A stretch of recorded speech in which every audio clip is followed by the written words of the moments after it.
ভাই আইফোন আমার কিনতে মন চাই। বাবার একদিন বলছিলাম, বাবা আমার একটা আইফোন কিনে দিবা।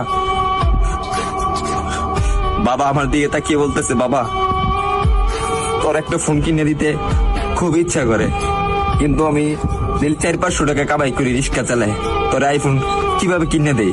ভাই কথাগুলা আমার জন্য বলতেছি না, আমার মতন হাজারো মধ্যবিত্ত ছেলে আছে তাদের জন্য বলতেছি। আরে ভাই আমার আইফোন আছে সেটা আমি মানি, কিন্তু সবার তো আর আইফোন নাই। কিছু পোলাপান আছে নতুন নতুন শার্ট পরে, নতুন নতুন প্যান্ট পরে, নতুন নতুন সানগ্লাস পরে, 2 দিন পরে পরে আইফোন পাল্টায়।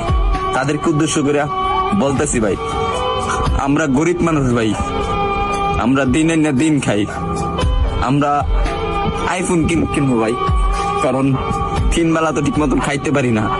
পরে হঠাৎ একদিন বাবা কষ্ট করে প্রতিদিন 100 টাকা করে জমায়া একদিন আমাকে 14,000 টাকা দিল।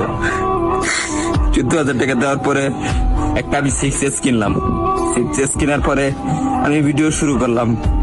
ভিডিও শুরু করে এই যে ভিডিও দিতে যে আপনাদেরকে, হয়তো আপনারা ভাবেন যে আমি কথাগুলা বলি লাইক ভিউ পাওয়ার জন্য। না রে ভাই, সবার জীবনে একটা কষ্টের একটা গল্প থাকে, কাহিনী দেখে, আর আমি যেগুলা বলি রে ভাই এগুলা বাস্তবই বলি। তারপরে ভিডিও করতেছি, আর এখন যখন ভিডিও করতেছি ভালো একটা পজিশনে যাইতেছি, একদিন আব্বুরে বললাম, আব্বু তুমি এই ফোনটা দিছো না, এই ফোনের টাকা একদিন আমি এই টিকটক থেকে তোমাকে ব্যাগ দেবো। ভাই আপনারা যদি ভালো না বাসেন, সাপোর্ট না করেন ভাই, তাহলে সামনে আগে যেতে পারবো না রে ভাই কখনো।